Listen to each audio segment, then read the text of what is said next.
Today on the Cooligans, in the first segment, we talk about Secret Walls, a nice underground hip-hop soccer comedy scene that we're cultivating. We're part of it. We're all a part of it. We also got to meet our lawyer, and you're going to hear all about our therapist today. In the second segment, we talked to Mike LaBelle, who's the eMLS player for New York Rebels, and Chris Diddy Holly, who's also the eMLS player for NYCFC. Not only did they compete at the event, we'll talk about that, the real teams themselves, the actual players, are going to be competing at the Rivalry. So we talked to them, and maybe we do some cool stuff. Hudson River Derbies. And we talk about some of the games that happened last week. Yo, Zlatan, what's wrong with the turf? It's just turf. It's not going to bite you, bro. But, you know, lions can walk on turf. It's not that big a deal. Well, he had to go cry at a concert. That and more on this episode of the Cooligans! Hey, this is Alexi Lawless. There is nobody in U.S. soccer that is more important than the Cooligans. Yeah, baby! Welcome to another Cooligans podcast. Woo! Everybody's trying to take us off the air. Never gonna happen. Never gonna. Not one person is trying to take us off. They're all trying. But they're all trying. Okay? I'll see you every time you leave a positive review for another podcast. That's a stab in our back. Yeah, it's the space that Alex Jones left because he got kicked out of all social media. We have not taken it up. They're all after it. There's lizard people trying to take us, our podcast, off the air. This episode is called Building 7. What actually happened? I'll tell you as soon as those FEMA camps are shut down. Okay, so I know some people were missing out on all that great content that man was bringing. That 100% truth content that guy was doing. Oh, man. Can't believe we lost another soldier to the social justice warriors. Oh, boy. Oh, man, there's so many things happening. Too much is going on. What a fun, another fun week. I mean, it feels like we do our podcast, and then it's like, what's, you know, a lot of times there's that concern of like, what's gonna happen in soccer? Are we gonna have enough to talk about? Are we gonna have enough to talk about? Oh boy! Wait, there's not enough time for all the things we need to talk about. We're gonna have to go on the Total Soccer Show schedule. We have to do eight shows a week. We're gonna do 5 episodes a week, all 5 hours. Where will you find the time to listen? While you sleep. But no, welcome to the Cooligans podcast, which is a soccer podcast. Just for trust anybody us. Worried about 100% soccer. They're listening to the wrong thing. We're both wearing some really cool soccer jerseys. I know you're listening, you can't see it, but check out the YouTube. Christian is wearing a 1-off, well, a 3-off. A very exclusive soccer jersey. We're going to be giving one of these away. We haven't figured out exactly how just yet. This is the official Cooligans eMLS jersey. The eMLS All-Star jersey. Okay. All right, it's dope. It's from Adidas, and you know how Adidas does it? No one ever gets the same kid. So no one ever has seen this pattern before. Yeah. But for real, it's a 1-off because they have these special patches, right, that you could ask to customize your jersey with, right? And they were like, you get 2 patches only. And we were both like, no. Well, you must not know who we are. We're the Cooligans, okay?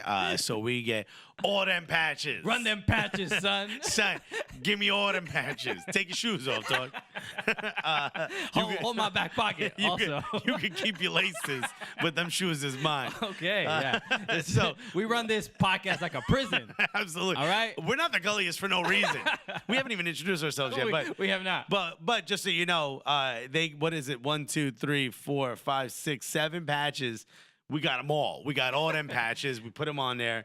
It's dope as hell. Shouts to Adidas. Yeah. Shouts to Ali who took care of that. On the Bizac, we got Cooligans, and that year we started, 2015, the year of our Lord. Cooligans. Before that, BC before Cooligans, and after AG after gulliest. That's how you rate. Okay, that's how we know. So we're in the year 003. Where we are in the calendar. I heard that the Hebrew calendar is now changing. Yeah. Because you know this one supersedes it. Them Jews had a meeting. They were like, yo, I don't know. This seems really important. Maybe we need to switch this whole thing up a little bit.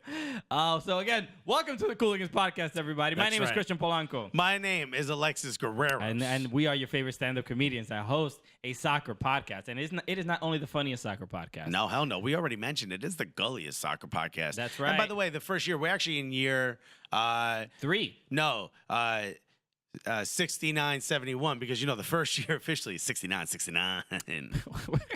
I don't even know what joke you're making, but I know it's gross. 69 twice. There's two of us, so 69 twice. 69.69. Okay, all right. So right now it's 69.71. Don't even know what it means. Anyway, let's move on. Welcome to the show, everybody. Yes, there was a lot of there's a lot of stuff going on, and I always want to mention. I feel like this is becoming a little bit of a routine on the show where we've been getting some really fun reviews on iTunes. We get some of the funniest reviews I've ever seen. I do love my favorite, and I'll say it now. I don't know if everyone's going to do it, but shouts to the OGs who already did it. When they say Gunny told them to leave the review. Yes, you did get a couple. we get a couple Gunny references. Gunny references in the review where it's just like, well, Gunny gives good guidance, and we really suggest the best podcast to listen to. Again, if you don't know who Gunny is, it's our gun. It gives us transfer rumors, and we love it so much that we bought it a gun. So it's a gun with a gun holster. Okay, sure. Again, you gotta listen to the back catalog if you want some of these references. So, but I do want to read one. People that are vehemently anti-gun, and we have a character that's right. Gunny. Yes, actually, Gunny is very anti-gun. Yeah. Oh yeah. Gunny is himself. He's a self-hating gun. He's a low self-esteem gun. No confidence, but he loves his Gunny. But he loves soccer. Yeah, that's all. Big fan. Knows a lot about transfers. So, well, we did get a review recently that was funny and critical, and also kind of hurt my feelings. You know what? I actually saw this, and I did not. I was like, I actually said to D, I was like, he's never bringing this up on the podcast. No, we got it because I think it's important to really. So my therapist said that I should confront the things that. And just to confirm, your therapist is Gunny. Gunny is also a licensed therapist. Therapist. Well, look, next time you see us, just ask for his business card. We will hand it right over to you.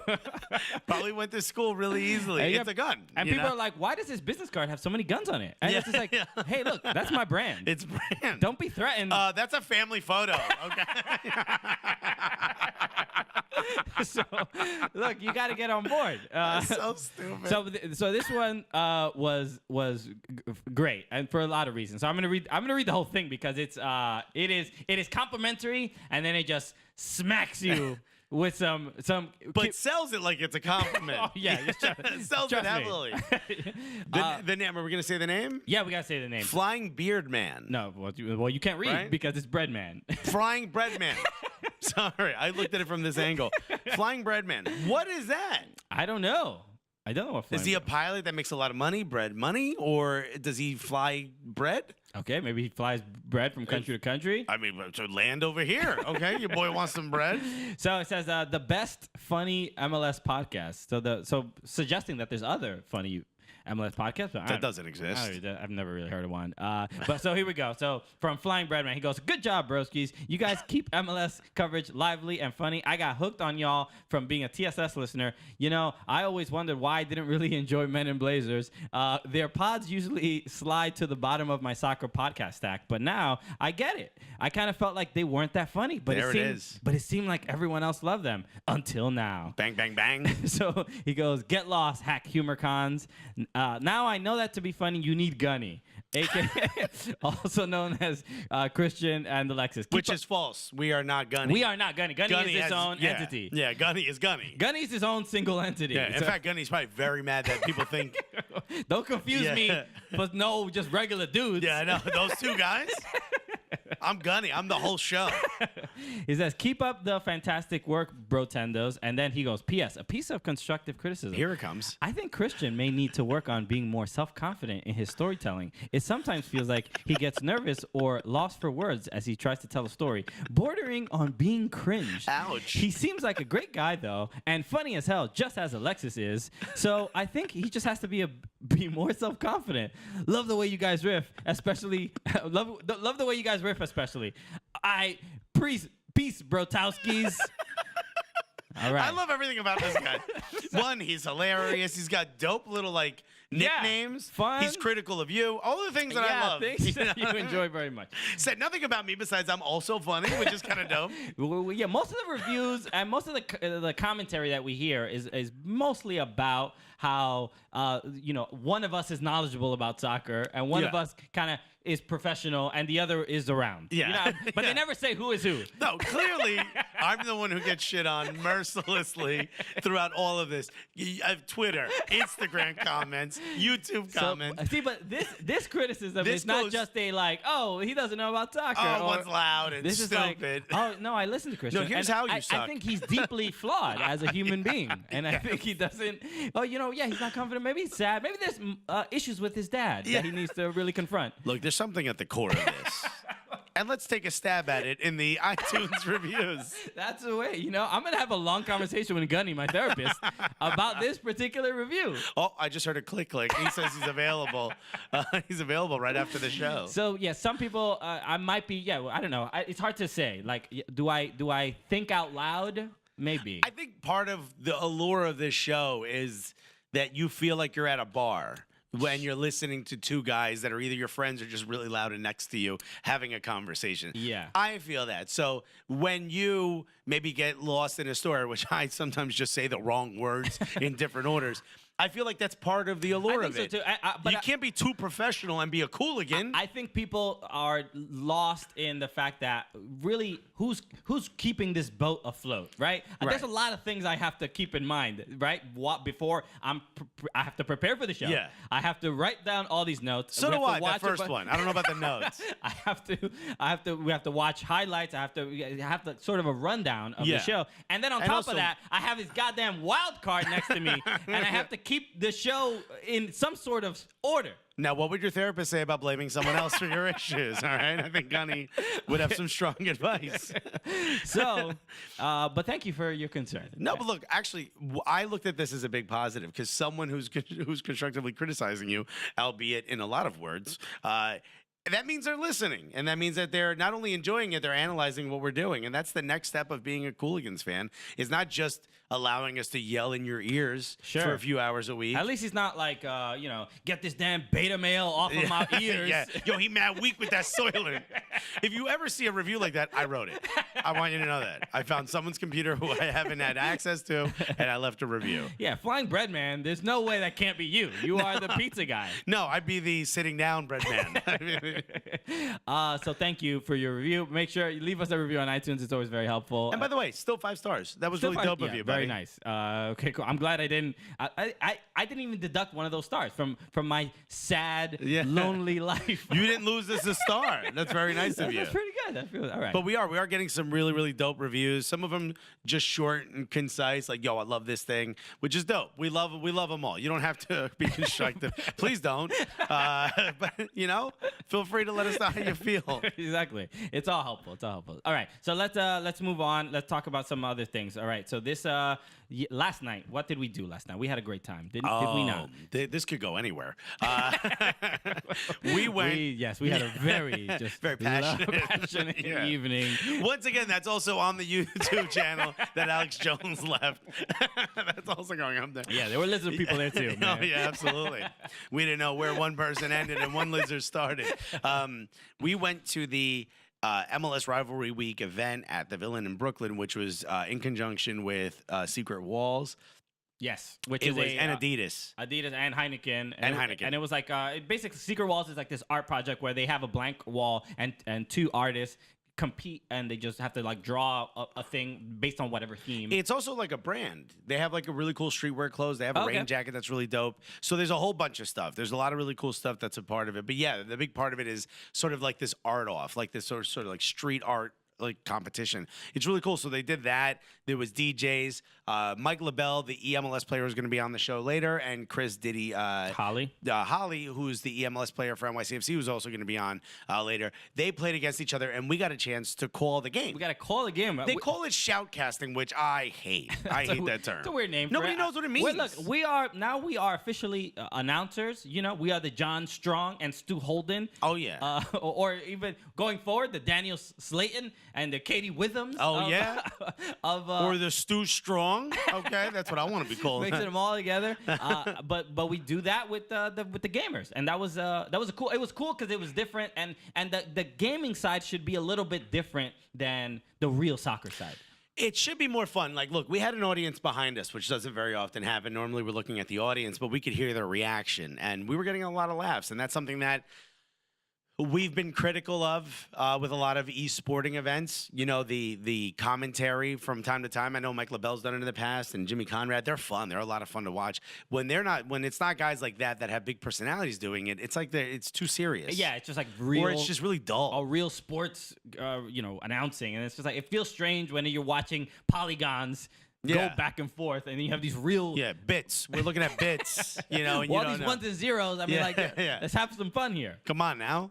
So it was I cool think we added something different. It was really fun. I'm hoping that it's a thing that we can do more often, but it was genuinely really, really cool to do that. And then we had appearances by Anton Tinnerholm from NYCFC and Sean Akira Davis. A bunch of players were there. We got to meet the law firm. We met with our lawyer. Finally. Ishmael Tajuri Shradi, who he told us it's not Shrady. Yes. Which sometimes the announcers call him that. It is Shradi. No, we know him. Of course we know him. He's our lawyer. He's our lawyer. Yeah. You don't call that lawyer by and he keeps saying, your therapist is a liability. You can't have a gun that's a therapist. But we got to meet him, and he saved the video to his phone. That was super cool. He loves it. He says he watches it all the time. When he meets somebody new, he shows it to them. Dude, this is the coolest. He's the coolest grandpa in the league. Imagine Ishmael Tajuri Shradi. He's on some Tinder date. And he's like, "Hey, do you want to see this my law firm that I also run?" Yeah. Oh, check this out. I'm a lawyer. If for any reason some people don't know what we're talking about, we made a law firm commercial for Ishmael Tajuri Shradi. We specifically made a bad law firm commercial, like for a bad law firm, not a bad commercial. We made a good commercial for a bad law firm. Bad law firm, yes. That happened to be called Ishmael Tajuri and Shradi. Yeah, and it's like as cheesy as law firm commercials get. So that's what we did. But it was really cool to we basically wrote a sketch about an MLS player and then meet him, and then that he's also like super into it, and found it really funny, and it was just it made me feel good because we spent a lot of time working on it. That was a lot of effort. I almost collapsed at one point. And that's right, because we filmed that in my apartment. There was, for some reason, this middle room gets extremely hot. Yeah, it was in the middle of June, I think, that we filmed it, and terrible. it just gets hot. And put this in the reviews: Christian don't like air conditioning. All right, put that in the iTunes There's reviews. No AC in that room, and there's in the whole apartment. But it's the lights. It's from the lights. The it's also a very small room. It's the one we turned into the green screen. Room. Yeah. So it was where we filmed all of our first videos, and we were in there for a while, and I legitimately almost collapsed. It was getting very warm in there. But what a sad death. Yeah. Dying making soccer content. He died making a parody of a law firm commercial. If only that law firm was real in here, we could sue Christian. Posthumously sue Christian. It was a lot of fun, but when we were making it, we said like, I wonder if he's gonna get this because he's not from here. Yeah. So maybe he hasn't seen that. Like maybe he doesn't get the reference, and I hope he doesn't think we're making fun of his name. Do they have bad law firm commercials in Libya? I think all of them might be bad law firm. Yeah. I think they need more than law firm commercials right now. But we were a little not scared, but we were like, hey, we had this like moment of pause. Like, I wonder if he's gonna get it. I wonder if someone could explain it to him. Yeah, but it was complete opposite. He was like totally on board and super into it. So he couldn't have been nicer. And the guy from NYCFC said that he felt, no shade to anyone else, that it was the best. They asked a lot of content creators to make this. You know what? Alexis didn't need to mention that. No. He's like, no shade to anybody else, but we better than you. No, but the reason I bring that up is because when we were making it, we had no idea what anyone else was going to do. We just believed in our own vision of like, all right, maybe. Again, if you don't, so NYCFC basically did, I think, for all the everyone who was up for an all-star vote. Yeah, they had like content creators or fans come up with some type of content to help support get people the vote. That was the whole point, was for people to vote for Ishmael Tajuri. It didn't work, apparently. We tried our best. All right, we tried. Sue us. All right? You could talk to Ishmael Tajuri.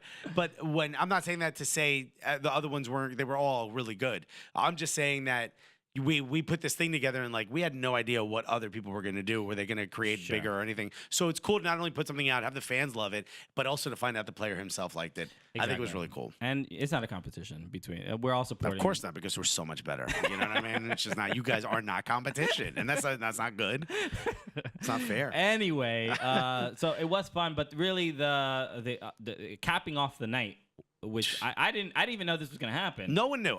We didn't know. We didn't know. They didn't tell us. I mean, till very. There was a headliner. Yes, there was a headliner at the. I mean, if you saw our Instagram stories, you saw that we were partying till very late on a Monday night. Oh yeah. But Young MA destroyed. All right, she was telling everybody, "Yo, Heffany this and Heffany that." I know. Why you keep calling her Stephanie? I told you her real name many times. You streamed her real name. It was dope. It was look. Atlanta had they had what 2 Chainz, 2 Chainz, and Waka Titty Flocka, Boy. and they had those concerts and Trench stuff like that during All Star. And New York doesn't really get that kind of love from MLS, you know. This is a watershed moment for us. Yes, because we've always talked about like that hip hop culture, that street culture. I'm from Newark, he's from Brooklyn. You know, like that culture that we grew up on doesn't really exist in MLS. Part of what we try to do here is like promote the people that are doing that, and we try to do it ourselves. Sure. Guys like Black Arrow are doing that. You know, Copa 90's doing a lot more of it now that, you know, Aaron West is there. Yeah. He's putting in slang and stuff that's in the videos that didn't exist before. You know what I mean? It's not just like hype beastie now. Like people getting mad that he replaced Heath Pierce in that WTF. Damn, son. That was hilarious. Shouts to Aaron West, man. He's just one of the best. Dude, He's one of the best dudes. But like MLS themselves don't really do that. So like even us, when we went to All-Star, we went to the Black Arrow Copa 90 party. We didn't really go to the MLS party because that was more our speed. It's the music we like to listen and dance to. It's like our style. This was the first time. Like, in New York's tried a bunch of different stuff. This is the first time I saw an event where I was like, nah, they got it. Yeah, they got it right. It really there was esports. There was like food, drinks, hanging out, players, sandwiches. You couldn't stop talking about. Well, because we have VIP passes. One of my favorite moments is one of the photographers, and Ethan White, who was also doing some photography there. Yeah. You may remember Ethan White from playing with NYCFC previously. Previous to that, DC United. He was also on the show last week. On the show last week, I totally didn't forget that. They were trying to get into the VIP section and take some photos, and they hired like really big security because this was Red Bull fans and NYCFC fans. A lot of ex-cops. And it's also a rap show, right? Yeah, and a rap show. You gotta cover all fronts. Yeah, cover everybody. A lot of really tall dudes who stand like they were definitely in academies for policing. It was the first MLS party I ever got patted down. Did you get patted down? I got wanded down. I got a little. But the dude, I honestly don't think he had a real wand. I think it was just his iPhone. It was real small. I was like, this dude ain't even. He's just taking a picture of my butt. He's taking selfies. I got X-ray of your junk. Yeah, we good, son. Guy had keep it moving. I see what you're working with. Not enough for me. Thank you, sir. Whatchamacallit. So it was like really cool. They were trying to get into VIP to take pictures. That's their job. They had to deliver a certain amount of photos, and VIP would not let them in because they didn't have the white wristband. So I walk over. I'm like, no, this guy played for MLS. The security guard's like, I don't even know what MLS is. You could be lying to me. There's no way to prove it, so I'm not even going to trip. Like, I'm only allowed to let people with the white wristband. And I walked away, and then I realized I got a white wristband. Yeah. So as they're arguing, trying to get in VIP, I walk by, stick my hand in, show the guy, and he goes, yeah, go ahead. And I was like, it was so much fun. Like, everyone had a good time. Everyone had a good time. Young MA is one of the most charismatic performers I've seen in a long time. She is absolutely incredible on stage. stage. A good show. She was, I think she did like maybe a 20-minute set, 25 minutes. Yeah, real quick. She landed from Europe and flew right back out last night. So literally just did the Adidas event. Yeah, that was dope. Concert was great. Really fun, and I'm optimistic about like future events like that because very much so. Very, very fun. I kept saying we need to do more of this. We need to do I mean, more of this needs to happen. You know, there were beatboxers, there were b-boys. Yeah. So like in general, like I know the Secret Walls events were for New York and LA, but in general, I think a lot of this stuff across the entire league and in several different cities, I think people shouldn't take for granted. Like, this league is very young. The players, the personalities are very, very accessible. You can you have more access than you really think, and you should go to these places and hang out. You can meet players, and so this is a thing that you should look out for whenever you see an opportunity. Yeah, and you get to meet people that are adjacent to the league, like us, or eMLS players. There were a bunch of people, tons of fans from both sides, by the way, which is really cool. Yeah, that was really, really cool. Yeah. Shout out, who was it? Lalo, who took the photo. He has the New York tattoo. Shout out to him. That was really cool. We had met him at All Star, and what's the guy's name? The Colombian dude. I can't remember. It was like D. I know Heist. Heist was his homie. Was the other guy, but I forgot his name. It was like D. I think I heard D. It was kind of loud. Yeah, it was loud, but he was great. Good dudes. Yeah. So shout out. And he was like, I like Christian more because he's Colombian. I'm like, God damn, that's not even real. That's right. That's how I win people over. That's right. I just claim Colombian. It was really cool. It was such a great event. It was great for New York. Thank you to everyone. The fans started to get a little lit, a little wild. Yeah, man, free, free beer. You get free beer. Might have been a mistake. NYCFC and Rebel fans. Yeah, there's gonna be some words tossed back and forth. But luckily, there was no violence or anything like that. There was no pushing or shoving. It was a lot of just yelling back and forth. Yeah. It was a beautiful, beautiful night for American soccer. The artwork was really cool too. The artwork was we have posted incredible. it on our Instagram, so check it out. So, all right, let's get to some less fun soccer stuff. But less hip hop involved, but not as much as you may think, because Marky Mark was brought up in this Austin council meeting last week. Remember? So we didn't talk about this last week because the vote for the Austin City Council. That's right. Because again, Anthony Precourt wants to move the Columbus Crew. Blah, he blah, was blah. there. We all know that. He did clear a hurdle, but it's not over. It's not over. But Mark Wahlberg was brought up in this because Mark Wahlberg is involved in purchasing some sort of property or land or a business. He's starting some business venture in Columbus. And somebody asked him, would you be willing to buy the Columbus Crew from Anthony Precourt? I did not know any of this. Yeah, this is pretty dope. This was very real. This was an article somebody put out, and he was like, yeah, I would consider doing that. And then as soon as he said that, people were like, yo, Marky Mark may own the Columbus Crew. Well, he just put out some good vibrations. So everybody's like, okay, like there's a potential investor. Right. And because of that. Think about it. The concession stands could all be Wahlburgers. I mean, it's all right. Look at that. We're already working on the whole shirt sponsor. The marketing campaign. How about this? Every movie is the shirt sponsor. Whatever movie you have coming out, switch the shirt. You own the team. You can do whatever you want. Marky, come on, buddy. Come on. The Academy could be called the Funky Bunch. Look, we didn't even plan any of this. Come on. Well, do you work in marketing for this? Why do I know that so was much? Very fast. All these ideas. Well, again, just to remind you, we did not have this conversation beforehand. I swear to you, I did not know anything about. I did see the meme. You posted a meme of Mark Wahlberg, and I'm like, I don't know what this has to do with anything. Yes, so that's a possibility, but who knows? So the Austin City Council voted 7-4 to give Anthony Precourt a stadium. So or at least the land for the stadium, or the ability to the permitting. Allow, now they can enter negotiations about actually building a stadium and stuff like that. Now, so if you're hashtag Save the Crew, it's not necessarily over, but this would have prevented him from moving there, but not necessarily moving the team. Right? Like there were other cities potentially that he could have had access to. So it would have just stopped Austin. But this doesn't end if you're trying to save your team. Shouts to you, respect, and hashtag Save the Crew from us as well. But it does not mean that it's over for you guys. Correct. But this did, I was watching the council meeting again because that's what I do. You're a big fan. I go through several cities throughout the country, and I just live stream the city council. You watch meeting. court proceedings, a lot of stuff. But I was watching, and this one wasn't as fun as the last one, because the last one they had the Robert Suttle, right, the lawyer. So we had these characters that were like kind of silly. There were people flipping off the camera. If you wrote it, people were like, is this a lost episode of Parks and Rec? Like, this can't be real. It was very silly. It seemed like nobody knew what was going on. There was like no information before the vote was supposed to happen. Right. But this one was, they were going through amendment after amendment after amendment to really, like, it really seemed like they all knew how they were going to vote, but it's like, let's talk for 3 hours. It's politics, man. It really is, man. At one point, there was a note written on, like, really badly on a piece of paper, and someone's like, I'd be more comfortable if it were typed. And we're like, I mean, this is all on camera. Like, we have record of all It of this. really was brutal. Like from when it took about when the meeting started to when they voted, it was maybe 3.5 hours. I think they had agreed on the prior meeting 11:45. to it was like by noon we're voting, right? And everybody was like, so there was like 3 or 4 people that were just like they were not going to be convinced. Yeah. They just did not want this stadium. And I felt like they had to appease them by like putting on the theater of politics and letting them sort of have their voice. Just letting them speak until they're tired. Sure. I felt like they wanted to filibuster the vote.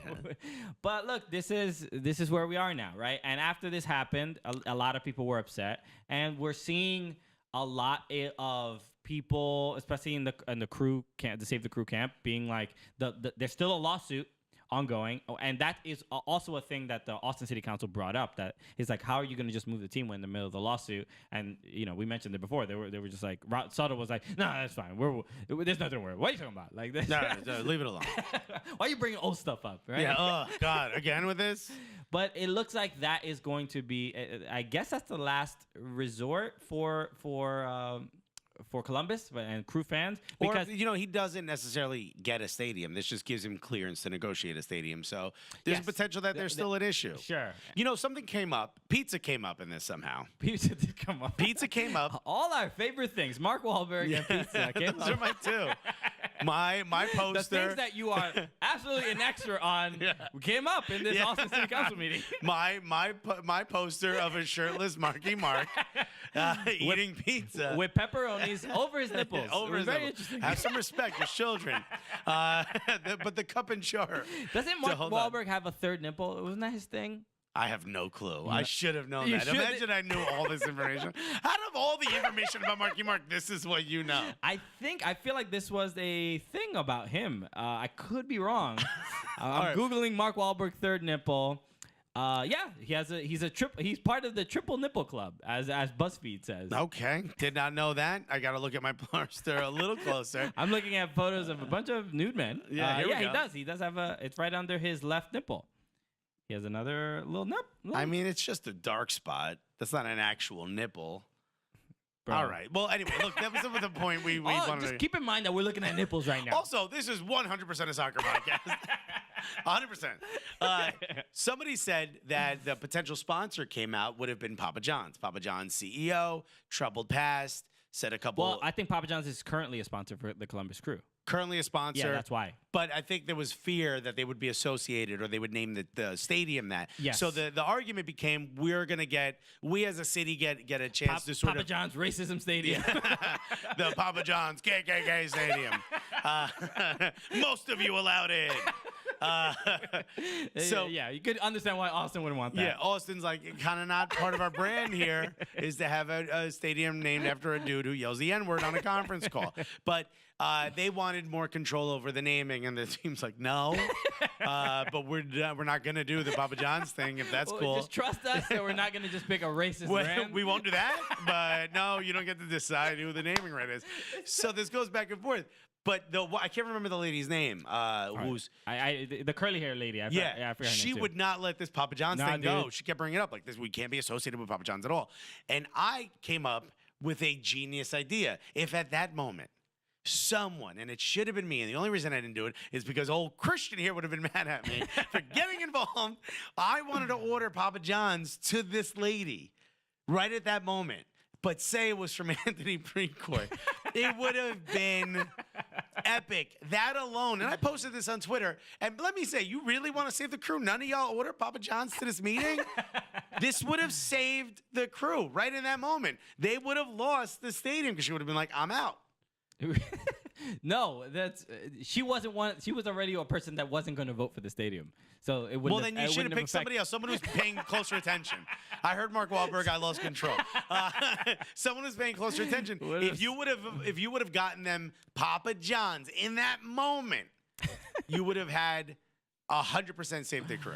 And this is why you listen to the Cooligans. Somebody retweeted us, but finally, somebody's suggesting guerrilla warfare. Yes, again. Who was it? Charles from Columbus Crew. Yes. Who is a lawyer. Yes. And he was like, please do not take legal advice from Alexis after all the suggestions he made last week. Whatever you do, do not listen. You So- should have been at our World Cup comedy tour event if you want to hear. Honestly, for your legal advice, listen to Gunny before you listen to Alexis. Ishmael Shroudy, top, then Gunny, then I'm somewhere in the hundreds. So look, I think the last resort, is, from my understanding, is those legal proceedings, and they're going to use what's the rule? Art Modell? The Art Modell law, because he was the one who moved the Cleveland Browns In the middle of the night, after promising he wouldn't.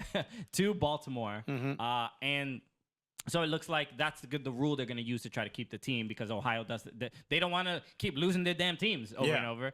So this was put in place to prevent that. There's still a chance that works. So who knows? Maybe Precourt gets his own, franchise. Maybe he does a separate. So yeah, something could change. You know what? It's weird. The sentiment seems to be not as callous as it used to be. I think coming from the league's side, where it used to be just like, well, we would hear Garber be like business metrics and give reasons why the team is not successful. Which, look, and that doesn't seem to be the case anymore. But let's be honest. We're very supportive of Columbus keeping their team. But that can't be, you can't dismiss that alone. There's reasons why, and I know that there's a lot of good reasons why Precourt may have had a hand, or the team may have had a hand in aiding some of those bad. That's a suggestion. That's a suggestion. I get it. These are some good points that are being made and things that need to be looked at. And I'm not saying they're not true. I'm not saying they're 100% true because I haven't reviewed it on my own, but they seem plausible, right? You can't shy away from the fact that if Columbus did finish many years in a row in the bottom three of the business metrics, that's something that needs to be rectified. Is moving a team to the downtown 100% going to rectify that? No. A lot of teams are struggling with season tickets. It's not a Columbus-only issue. Save the Crew did put out their own renderings of a downtown stadium. Of a stadium, which is dope. Cool. I don't know who's going to pay for it. Marky? It's a good idea, but they did also say that I think they have a 19,000 committed season ticket holders if the team if Precourt sells the team. So all right, there you go. So I think there's real work being done to galvanize the fan base. At 19,000, Cincinnati got all this buzz when they got 18,000. 19,000 is more than that. Exactly. All right. Well, proud of you, Alexis. I did that math on my own. Wow. Really, it's taken a couple years, but there's been so much improvement and progress. I feel like, first of all, I have a headache. And so look, we're on your side, guys. I'm hoping the team stays, and I'm gonna be watching if there's gonna be any live streams of any trials. Yeah. This could be the next OJ trial. This could be it. This PSV venture. The city. So, all right. So let's talk about a couple other. Speaking of Columbus, I had no idea. Lil Bow Wow was from Columbus. Did you know that? I think I did know that. Or now he's just Bow Wow. Bow Wow is from Columbus, so maybe him and Marky. Two rap icons, Mark Wahlberg icons, and yes. Bow Wow.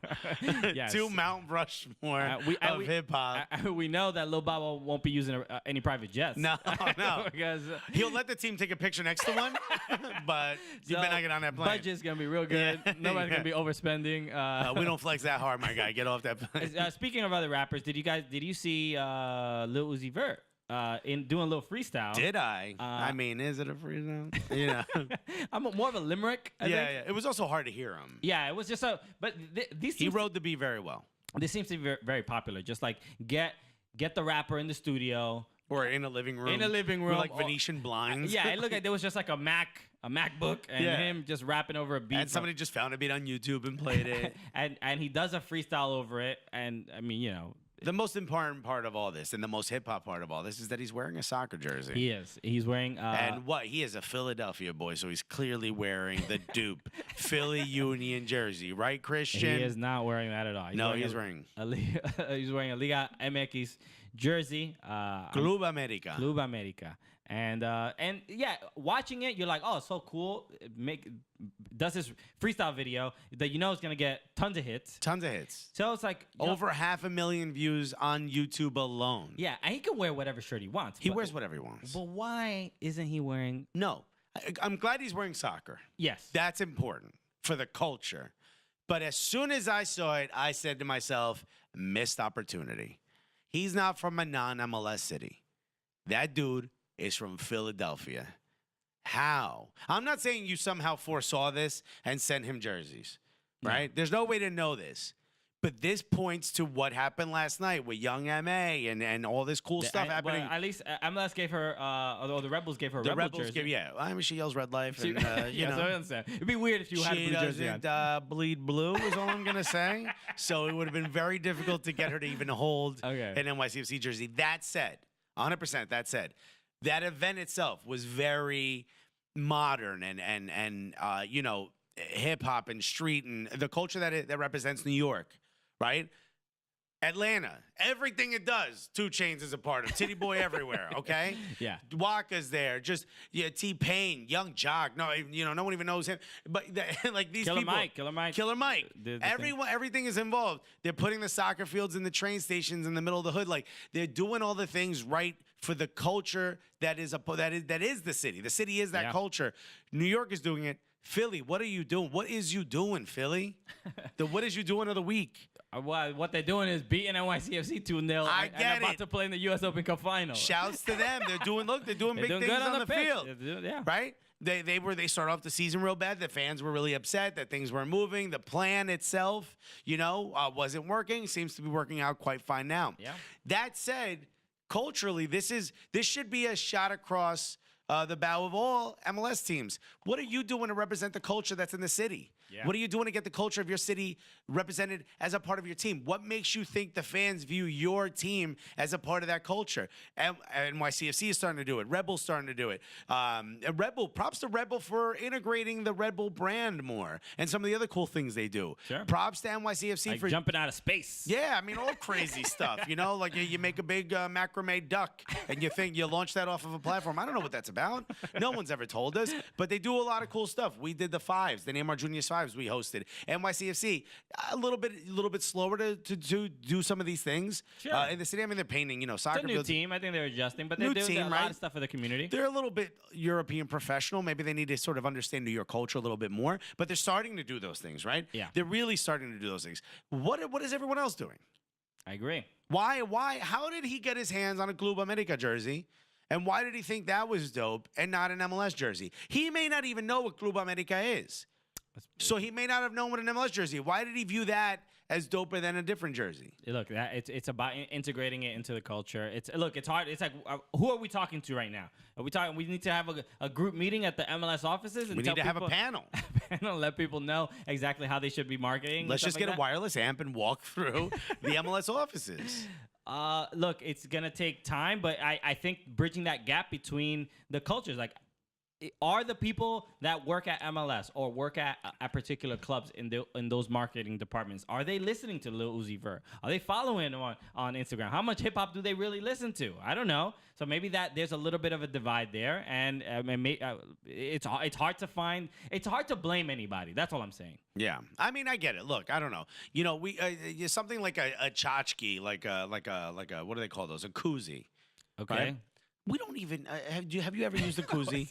Oh, these are like the little giveaway things. Yeah. Well, what I'm saying is, like, if we're gonna spend money on a koozie, spend it on something we might use. You know what I mean? Put Lil Uzi Vert in a koozie. Put him in a koozie. He's very small. He's very small. He's a very small guy. Like a shirt. Little tiny Uzi Vert. But like, what's something that like New Yorkers would use? I don't know, like the thing, a handle for, you know, a thing to hold your Metro card or something. Like, I'm not saying specifically don't do that. I'm just saying, like, think of the culture you're in more. Didn't we talk? I think we talked about this. So you had this idea of like, why don't any of the New York teams advertise on the back of Metro cards? Didn't you say? I think you said that. I brought that up maybe like this is like the 2-3 years ago. Yeah, like the first 50 episodes. So yeah, and that's like another idea. Like, you know, Supreme has the cover of the Post. Yo, we can't get on a Metro card? I think it's like $25,000. I think to get on the back of on the Metro card. What's that? 3 rookies? I mean, come on. Just sacrifice 3 rookie lives. Just loan them out. Abdul Salam got loaned to San Antonio. No, that's San Antonio. No. what team? They just Phoenix Phoenix Rising. Yeah. So Right now, the money you save there. There's just a rumor that Jonathan Lewis might also get loaned out for playing time. There you go. Which is, guys, it seems like the wrong idea, but I think. But Torrent said, I was reading this in The Athletic. Torrent said that putting young players under so much pressure, like when the team is like struggling to try to get the supporter shield, like that's too much pressure on a young player, and that's not the best place, sort of to put them in, which is why Jonathan Lewis hasn't really been in the 18 the last couple of weeks. And it's got to be frustrating for them because I'm sure they want to come in and play, but it's probably better for their development. Sure. Nonetheless, yeah, do better. Do better. That's it. All right. Ask us. A couple other things. The Miami logo came out for Internacional de Club with the very poorly worded. It honestly is like they asked me very quickly, what do you call it? Internacional Club de Fútbol, I guess. Yeah, so, but it is a... Some people are saying it's Club Internacional de Fútbol. I mean, that's not what's on the logo. No. The proper way to say it. Yes. I disagree. I think it's Club de Fútbol Internacional because Internacional, that's the name. Yes. Club. Yeah. That's the name of that's the name of the team. Yeah. It's gonna be called Inter. Most likely. Or Inter. So, but it looks good. It's two cranes. So no, two herons. Which is that's the animal that's on. It's not you said flamingos. I've never heard that before. I honestly thought you said heroin. What did you just say? Heron, dog. Yeah. We got black tar, my guy. Rub it on your teeth. The logo is just the letter H. Yeah. It's Honduras. You know what we sell. But if you haven't seen it, it's a really good looking logo, and I'm excited. It has some pink in it, and I'm excited to see the actual kits. I think they'll be. I'm fresh. excited to see the kit. The M is the feet of the heron. Yeah. Heron? Just heron. Henron. It's the legs spell out M. There's like this weird half moon, half sun thing in the middle of it, which I don't understand. I sent this to a buddy of mine who's an art director from Miami, and he was like, ugh, I'm tired of it. Okay. Like apparently Miami, look, and Miami fans that are listening, I don't know, what is the supporters group? The Sound Machine? I don't know what you guys are called. Supply, right? Yes, it's Gloria Stefan and the Sound Machine. Please have where my real Cubans at? Have a sound machine, because you guys make noise. It's perfect. Look, it checks out. Look, Footy Mob, you got to have a sound machine. Right? What are they called? Like this, the Supply or something, right? I forgot what they're called. Whatever. It's a sound machine is so much better. Let us know how you feel. Like, I'm hearing that locals in Miami are exhausted with the idea that the 80s Miami is the only Miami. Okay. And he brought up the Miami Heat. He's like, different colors, different look. Not everything is Art Deco. Not everything is the cocaine 80s. Can we move on? It's all Vice City. Yeah, yeah. Like everything is, Don Johnson. Like they're kind of tired of that, or at least he is. He's an art director, so maybe like he's a little bit more forward. I'm trying to find what the name of the supporters group is, and I look up Miami supporters groups, and it's just like actual support groups. So people who need help after they've seen tragically lame logos. Look, anything's better than Miami Freedom. Yes. Which clearly was the Moss brothers. Not gonna work. How about the Miami? Definitely not communists. FC. Can we do that? The Miami. Stop asking for my papers. Yeah. The Miami. I can do whatever I want for a job. I don't have to take a test. The other thing I wanted to talk about was DC United and New England Revolution. They had their game, and it was on Fox Sports 1, and it was the first all-female MLS broadcast. So, bravo! Shouts to you, ladies. You did an incredible job. Watch the game. So it was Lisa Byington, Danielle Slayton, and Katie Witham, and she was on doing the sideline reporting. Yeah. And I know I've heard broadcast with Lisa Byington because I recognize her voice, but I didn't know her by name. Right. But Danielle Slayton is a person who we've spoken about. We've talked about her on the show before. She is. She played for the women's national team. She also she does the coverage she does the sideline reporting for the San Jose Earthquakes. Right. So when you see her on the local NBC broadcast for the Earthquakes, and she's always stood out to me. I'm just like, she is better at this than most people. Yeah. Man or woman, she's just really good at her job. A lot of insight into the mind of the player. Yes. Which is the world of a player is something that either they shy away from talking about or they don't give us too much insight on, or here's why they're doing what they're doing. And that's so good. But even there's a lot of former players that do the same job. They do the sideline reporting, but they do it the way the other reporters do it. We want to see from your perspective. Yeah, she very much feels like it's a player talking to another player, and there's a different bond, even in those short moments, like right before halftime, and she can capture a real moment in like those 2-3 minutes. Absolutely, more than just any regular like reporter. It's a different energy. So it's just like a well-deserved opportunity, and it was a good thing. I know in general, like, you know, we have the people. What was that dude? I forgot the guy in Chelsea that was like, he didn't like hearing a woman on a Chelsea broadcast. He's like, it's just the voice, like shut up, dude. Like,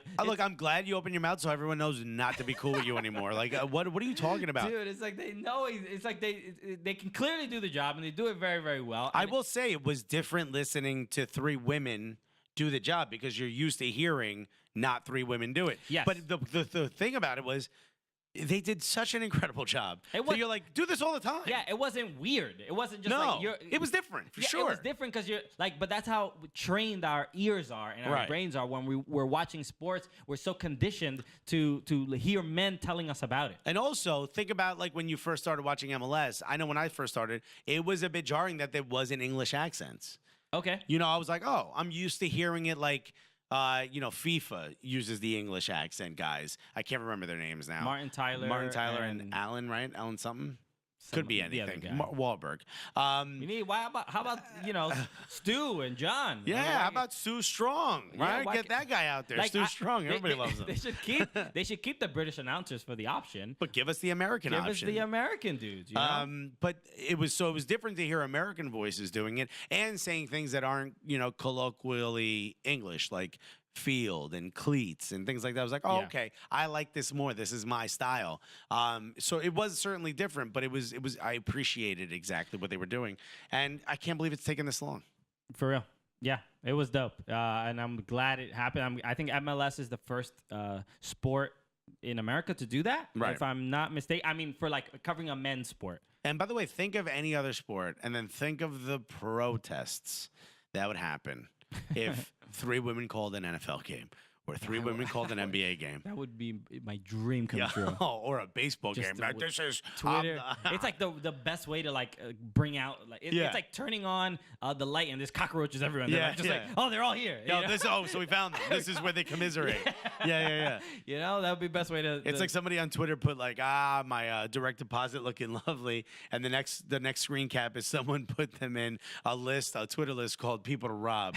Like, this is we should create a list of like people who shouldn't be allowed to even watch sports. But, I mean, people get mad at there's female NFL refs. Yeah, I think there's 1 or 2, and every time I watch an NFL game with a female ref, I'm just like, the internet is. I'm like, it's gonna pop up on my damn timeline. Of course it is. That her throwing a flag is it's just different than Amanda. And she didn't throw it strong or far enough. It's just, there's always going to be some criticism. Let her throw it underhand. You know, these monsters on the internet. It's so stupid. But props to FS1 and props to them for getting the opportunity. It was monumental, and I think it's hopefully sets the standard for something something like that happening more often. Really dope. So, all right. So we're going to talk about coming up next, our interview with Chris and Mike, Christopher Hawley, and Michael LaBelle, eMLS professionals. If you're interested in playing or becoming a professional gamer, this is the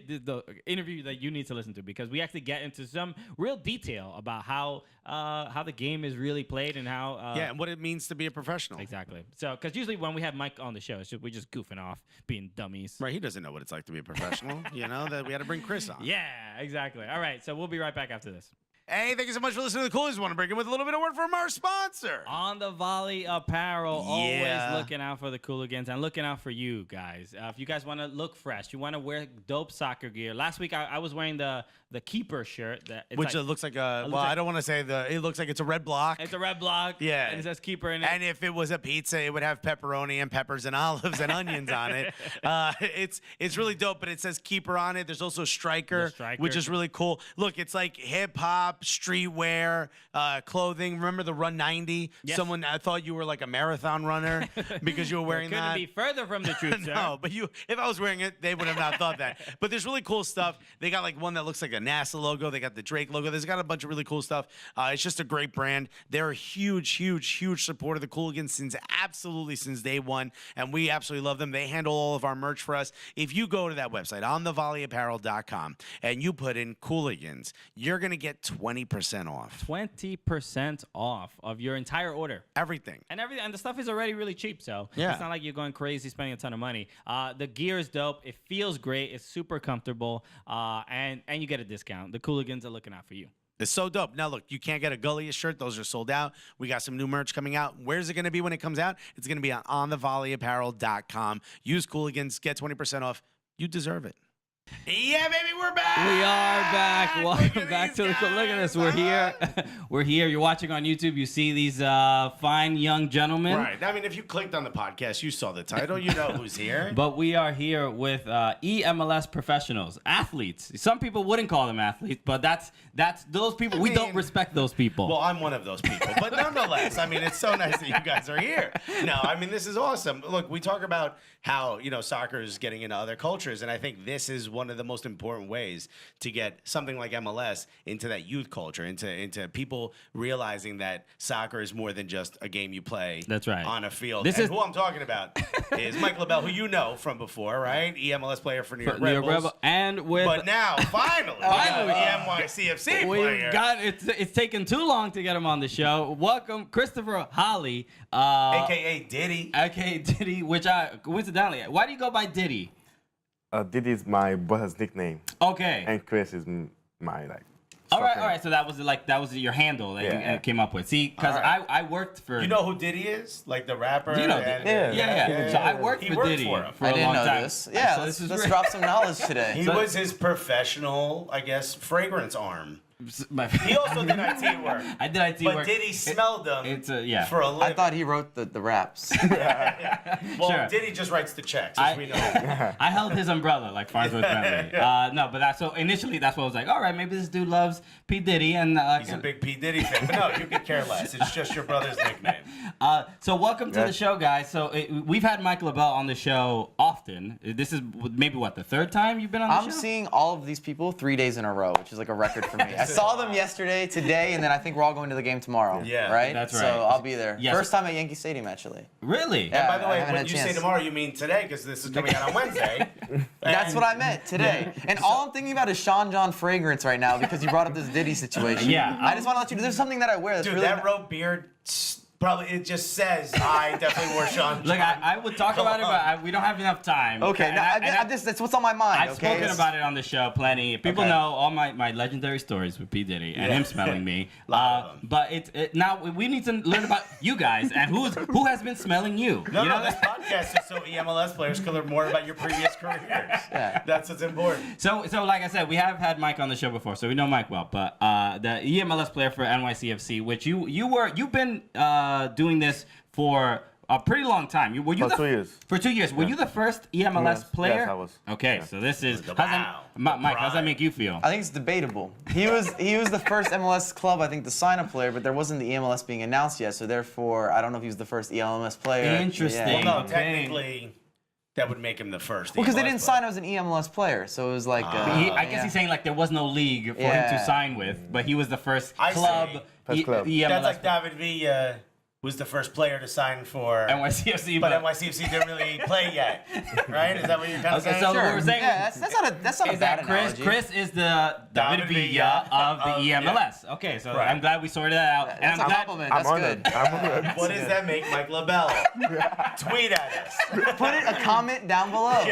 I'm sure there'll be some people. So that Chris, we don't know you too well. So I've seen some videos of you, I've seen videos you playing, videos you sort of Beating players. Beating on- players. on NYCFC. over and over. But where are you from? How'd you get here? How'd you end up in this interview right now? So I'm from Haiti. Okay. I grew up in Haiti, but I was born in the U.S. All right. I grew up in Haiti and stuff. And yeah, last year in FIFA 17, that's where I got my first start. Okay. Foot Champs really like brought up the scene. And yeah, it's history from there. All right. But so, did you play a lot in Haiti, or is this something you picked up Yeah, I in the used to US? play almost every day in Haiti, but offline. Offline. Offline. Then when I got to the US, I played Ultimate Team for the Yeah. first time, and then I enjoyed playing Ultimate Team almost like every single day. Before Yeah. FIFA 17, were you also really good at FIFA? Because he's right, like there's a lot of exposure that happened. Basically, in FIFA 17 is when EA paralleled with actually promoting esports. Sure. So Right.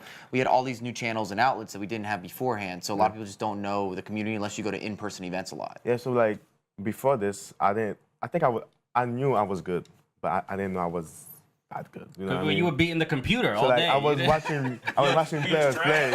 Yeah, I was watching get the a pro new plays, the pro players play. I was like, yo, I wish I can be like them one day. And, Okay. like a year Who's after, watching me? just click. Were you Did ever you- watching him before? Did you ever watch Mike LaBelle's videos on YouTube? Yeah. Did you watch his tutorials and Yeah, stuff yeah, like that? I- Okay. yeah. And when you were I just- appreciate that. See, at least he kept it real. Question though, I have a question because of the 4 people here, I'm by far the worst player on FIFA, even though I've been playing it for many years. I'm just bad at it. I don't keep up at it. But I watched Mike LaBelle's videos and I learned something from them, right? Some of the tutorials are really good. I watch it on mute a lot. It's a little annoying. I But paid him to even give me the half compliment. So. I couldn't go all the way with a compliment. I watch him more for the hair tutorials. Yeah, They're I know, great. right? What product is he using? It is glorious. But for you, someone who's a professional, even before you were a professional, would you, and you don't have to compliment them, the tutorials that are generally online, is that something that you think fans can sort of gain from? Do you think you actually learn something, or is it you still have to be really good at it? Well, you still have to have the talent, but Right. obviously practice makes perfect. So Yeah. like you have to put in the work, and like watching the pros like Boas, Legend, Mike, even Classy. Sometimes I used to watch him. Like you learn from them, like small stuff. Even if it's one thing out of like 10 videos, Right. you put that in your game and you improve. When people mention like the pro gamers, like the big stars, it's like I feel like there's like an old man who doesn't know like this new music that I don't know. I'm like, Right. who are these kids? Like Little. my mom watching the VMAs, she's like, who are these people and where is the rest of their clothes? But there clearly is such a huge subculture of pro gamers that happens online that it feels like people aren't really. It's not exposed to everyone, and it's clearly growing. It's very niche, but they're huge in that niche. Yeah. I think, when was the big moment for me? When I saw the FIFA World Cup. Yeah. And there was like a stadium full of people watching 2 people play a video game. I was like, oh, okay, this made it. This isn't like a fad. This isn't just something that a bunch of YouTubers like no one's going to show up to a stadium to watch an unboxing of toys. That's a big thing on YouTube, right? This is like a Imagine, real... though. Is that confirmed? Those videos get a lot of views. Has it been tried yet? Can we, that's not a bad pitch. You want to try to pack a stadium for an unboxing. I'm putting it out there right now. Nobody better show up to those things. But this is something that's like a real live event commodity. Well, we were all in Atlanta. We were all there. Yeah, yeah. And I mean, those events, us playing the 2v2s with different athletes, it just depends who you got paralleled with. That, I think, maxed out at like 60,000 viewers concurrently. We were the biggest on Twitch outside of Ninja. Just to put that in perspective. Only Ninja was more watched during that time period of that live stream. Well, Ninja has Drake on his side. We need to get Drake on these eMLS broadcasts. But I'm just saying, like, people watch, like, gaming consumption is serious, especially in the FIFA world. I mean, like I said, I've never seen numbers like that, especially not with, like, an American demographic. Okay. 'Cause remember, there's no Europeans playing in Atlanta. That was the All-Star game for you guys that don't know the reference. Yeah, yeah. But that's really crazy if you think about that. You go rewatch. Like, I'd love to know the final impression numbers. So what is the goal? What is the, for people watching or listening right now that maybe are just starting to get into the gaming side of it, or really don't care? Maybe we have fans that are like, what is this? This isn't real. Those people exist. I'm sure they're in your comments all the time. Where do you think this can go? Do you think this could be bigger than the actual? So you guys are playing in the the electric version of soccer. Do you think this could be bigger than the live version of soccer? Right now, based on the numbers of the events, I think that we're consumed more than MLS is. The FIFA side. That's wild. Like, in terms of if you It want may to be compare weird MLS if to MLS eMLS. is competing with its own Yeah. E-league. Well, I don't think it's It's those damn holograms are beating us. What's the Scooby Doo? It's like those darn good kids or whatever. Yeah. No, but That's like Tupac showing up to the hologram Tupac concert. You know what I mean? I don't We're like, think get this real life guy out of here. Yo, get out of here, man. I'm trying to watch the hologram. Hologram Tupac. He's doing backflips. You're supposed to be dead this whole time. Go back to Cuba. Oh That was a rumor. Okay. This is a Tupac conspiracy podcast This as is well. solely. This has always been about. This is the cutout clip that's gonna make it on social.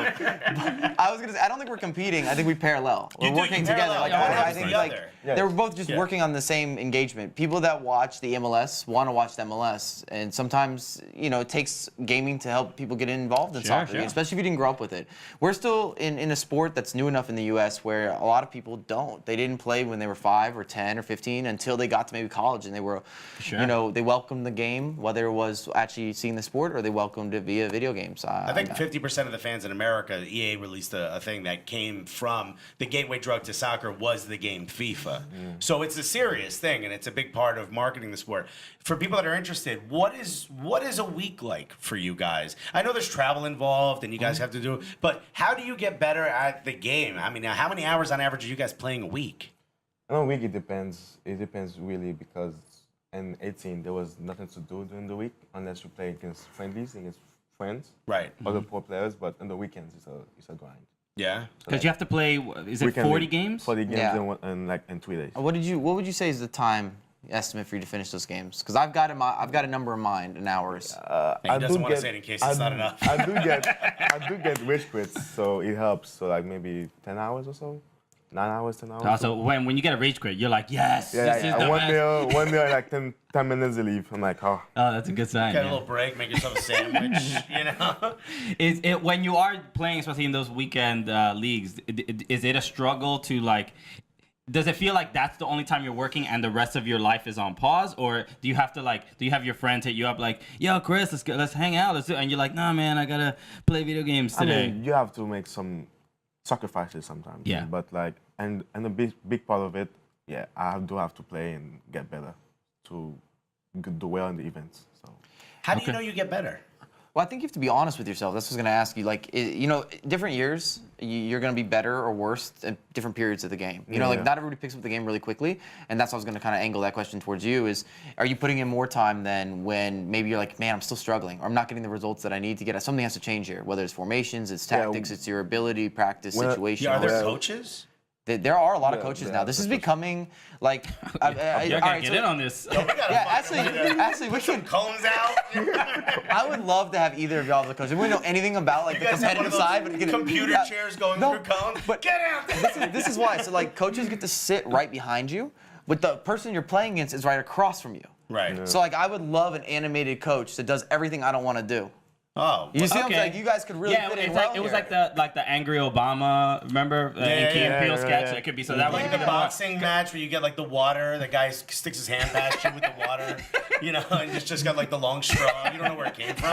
That's us. It's like if you disagree with you're the like, call "Here's and you send your vodka." coach in. Yeah, Like, dude. it's like I don't like the way this game's going. Alexis, Christian, you're in. Yeah, Go yeah. talk to You somebody. hand the other guy a red card. In general, look, because like we were calling at the Secret Walls event last night where you guys were playing, and when you guys are playing, it is a very serious affair, right? You both of you, I don't know. Both of you look like you're doing surgery over Skype. It feels like World Series of poker. Oh, I've never heard that. That's too good. Yo, that's so underrated for you guys at home. Like, this is not scripted. There's nothing in here. Yeah, no, we're just really funny. That's something that's so underraid, man. It's such a good line. It feels very much. It's just like I'm like copywriting that somewhere. like- I don't know where that's going into like a YouTube video. Just sure. that when you watch World Series of Poker, it's like nobody wants to show their hand, nobody wants to make a face or so that anybody can call their bluff. But is there a psychological element to the game that, especially sitting across from each other? You're asking, can they psych each other out? Is that what you mean? No. I'm asking if there's thought put into how am I gonna compose myself in front of my opponent? Like a boxing match. Like you have to. Do you want to flinch? Do you want to show aggression? Do you want to be angry? Do you think that helps the opponent? Yeah, playing FIFA though, because if you like show that you're angry and like you're like, oh no, like you're like, Yeah. the guy gonna see it and he's gonna be like, oh, he's mad. So Okay. I'm gonna keep the ball more and get you even more mad. So you're pushing those buttons. Yeah. It's weird because it's kind of a double-edged sword. I think he's right. Like you don't want to get too emotional. Yeah. And there's a lot of things that happen in the game that are kind of your way of talking down to somebody. You know, like maybe you see us with no reaction, but like maybe he's doing a bunch of extra skill moves, or he's swinging it side to side. He's doing things that are pissing me off. Oh, mad disrespectful. Yeah, mad disrespectful stuff. Yeah, like, but like we feel that even if you don't feel that. And I'm like, I don't like the way that this flow is going in this match at all. Just a game-based diss. Like, your guy passes the ball over, you're like, did you just call me an asshole? or like he had an easy pass, but instead of doing it, he does something really fancy, and it's like, all right, that's how you're feeling right now. Like that little back heel pass. Yeah. The player turns around and he back heels. Yeah. That's like a sign of like, ooh. Is there one thing that's just a no-go in the game? Like if you like, do it, I'll call my everybody. mother? I was gonna say, I When don't you like score and then you just shush somebody. If you shush me, I might come walk over and talk to you. Don't expect like I'm not gonna be in a good mood. Wait, after hold the on. game. Like a real shush or game shush? No, game game shush. shush, game shush. And you can run while All the way shushing to all the- the way back to half field. So I have to watch you celebrate for like 10, 15 seconds. I didn't know and I hate it. I absolutely hate it. and then the worst at the end, they dab. Yeah. Or they do. So you can do two celebrations, or they do the fish. They do the dive. Oh my god. I don't like any of this stuff at all. By the way, I didn't realize that the shush was universal. You guys have some different opinion. The shush is like the one thing you can't do. Well, because you can run, dude. You have to see it, but they're just running back to the half field line, and then right at the end, when you think it's done, they do another celebration, so you have to wait another 5 seconds. I was playing someone and they scored in like the last few seconds in extra time, and they ran to the midfield. Yes, that's and I was just like, if this 12-year-old was in front of me, I'd kick him in the chest. yeah. It's like Kick him right in the chest in front of his family. It's always a crappy goal too. It's never like a good goal. It's always like a rebound. goal. Oh, it's Yeah. Or the horrible. goalkeeper just missed the ball. How about this? All right, so people talk about this all the time, and I've said this. We used to do a show called FIFA the News, which we're talking about bringing back, right? Where we would play FIFA, and he's better than me, so I would make him read the news, and he still won all the time. But there was something that we were realizing. Sometimes it feels like the game gives momentum to one of the teams. As a professional, they swear that doesn't exist. I know FIFA came out and said, you guys are out of your mind. I think they're lying, okay? As professionals, does that affect you guys? Things like that, like in-game momentum shifts or things that are outside of your control? Go ahead, Chris. Are you not allowed to answer this question? Go ahead. Are you not allowed to answer this question? No, all right. So like, I don't think there's necessarily built-in or internalized momentum, but I do think there's two factors that come into momentum. One, gameplay in general each year is a little bit different. In some years, I feel like it's just random. All right, so that's going to add to, like, if that happens at a bad time, you might say, oh, that's momentum. And then two, we are going to play differently based on the situation in the game. So if I just get scored on, I'm going to play maybe differently than how I started that game when it was 0-0. So therefore, that's not momentum. That's me shifting as a player. So it might look like momentum. You're like, oh, we conceded again. But that could be because I just went down, and it's affecting me internally that you're not seeing. Right. Yeah. And that happens. But Basically, like if the guy just called and like I'm trying to get the ball back quicker. Yeah, so we might be pressing more. to score back. You're being but then, aggressive. but now I'm more open. Ah. So like, oh no, that's the game. It's not me. It's the game. Yeah, so But it looks like Chris fell apart, but he didn't. He's just trying to change what's happening So right now. that's my excuse is always the game. It's on purpose. But The game hates honestly, me. that's real soccer. I mean, that's really what happens. That's what happens on the field. It's the same Yeah. thing as with football. Sometimes. Yeah. Okay. All right. So we're gonna play 2v2. Yeah, you guys got to check this out. So on watch YouTube. on YouTube. But thank you guys for being here. And just full disclosure, and we've decided I have to play with Michael LaBelle from the New York Red Bulls. Don't sound like it's so bad, man, Christian. All right. Jeez. On the show, we're not biased, right? We're not, but we're a universal. We are podcast. not biased, but Yeah. individually. Yeah, and We're personally, human beings. Yeah, we're human beings. I know that you guys aren't Red Bull fans. I'm well aware, okay? We're No. fans of the league. Okay. Yes, exactly. But the dude showed up in an NYCFC jersey. And might I add, the one we can't win in. So he wore the Parley kit. So let's see what happens. I would have wore the Parley Red Bull kit if I knew this. Okay, Oh, that would no. have been dope. That would have been kind of a would've nice been little cool. combo, yeah. I wore a Mike's Hot Honey kit because condiments is the real team I'm after. That's the team I root for if I'm going to play for anyone. When I first looked at this, I thought you had like a Rapids kit on. I was like, no way. No, but I Like, I did just saw, match like, a it with little the maroon. shoes, though, I right? like sure. those. All I'm with right. those. All right, so we're gonna get to the game. Watch that YouTube video. And then- 2v2. It's 2v2, so it's gonna be a lot of fun. And then we'll thank you again, Christopher Holly and Michael LaBelle. Where can people follow you guys real quick? On Twitter, Diddy Chris Lito on Twitter. Diddy Chris Lito? Yeah. That's And then at Mike LaBelle and everything. Okay. All right. So, guys, thank you so much for being on the show. Hopefully, NYCFC succeeds in this 2v2. Later today, if you guys are listening on Wednesday, right? That's right. The derby is today, so go to the game. If you, for whatever reason, don't have a ticket, you're out of your mind because it's the hottest ticket in New York. Right. I mean, the Riot Squad's going to be there, so you might as well, right? It's a really fun game. It's always a fun game, so make sure you go do that. Guys, thank you again for being on the show. Oh, I appreciate it. Thanks for having me. Thank you. Yeah, baby, we're back! Oh, wasn't that fun? Oh, my God, those guys are great. And make sure you watch our video. We actually did play 2v2 with those guys, and it felt interesting playing two professional athletes. We felt like we had to step our game up a little bit. Yeah, I mean, I'm just going to say one of us cheated. That's all I'm going to say. Give it a watch. Okay, so go to our YouTube channel. It is up there right now, and please watch that. All right, so let's talk about a couple of the soccer games because Major League Soccer was pretty litty this weekend. It was mega litty. So let's start off with Seattle and Los Angeles. So the Los Angeles Galaxy traveled all the way to Seattle. Did they? Did they? Not everybody wanted. I don't think they showed up at all. One guy in particular really wanted to go to an Ed Sheeran concert. Yes, Zlatan stayed home. He stayed home, did not travel because he didn't want to play on the turf. On turf. This has been a very divisive issue for a lot of people. I don't disagree with him. I don't think he should not play, but I don't disagree with him. I think we should get rid of the turf. That said, Seattle looked absolutely incredible. Yes, they played well. 5 goals worth well. Yeah. They put up a 5 spot. Damn near killed Kale. Yes, weird that the victories can kill her and Just hurt as her, much, yeah. hurt her just as much as the losses. But yes, this was a bit of a surprise. Actually, look, I think one player makes a big difference for a lot of teams. But they were missing more than just one player. No, I'm talking about Rui Diaz. Oh, okay. His ability, first of all, he's connecting really well with Christian Roldan and Nico Lodero, right? Mm-hmm. But his ability to stretch that defense and his smart running and not being 38 years old with a bad ticker and terrible rapping ability, that ability from Rui Diaz has given every player on Seattle looks better because Rui Diaz is there. I agree. So we talk about this all the time. In soccer, you're not as good as your best player. But a great player can make everyone else around them better. He is doing that. I agree. He is absolutely doing that. Roldan looks better. Roldan. Damn. Both of y'all. Nico Lodero looks Lodiero. Right? Apparently we've been saying it wrong. Lodiero. Lodiero? Yeah, I-E. Lodiero. No, that's not how you spell his name. 100%. Lodie. We're Googling this now, but I'm still talking, so it's not just pure silence. Lodeiro. What? Lodeiro, yeah. All right, so not Lodero. I thought it was Lodiero. All right. Lodero. Why bother? Just say all right, Nico. Say whatever. Nico, I know. Why are we spending Why time am I on trying?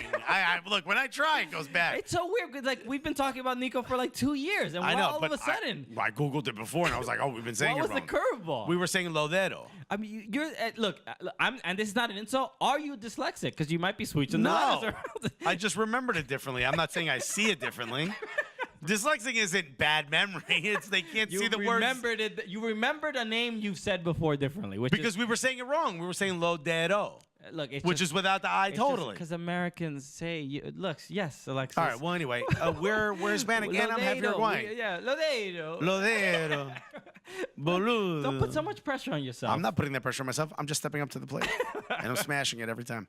Nico Lodero, he looked lost at the beginning of the season. He looked like half of the player he was at the end of last season. And people were like, yo, it's Dempsey, and he doesn't know how to play with Dempsey.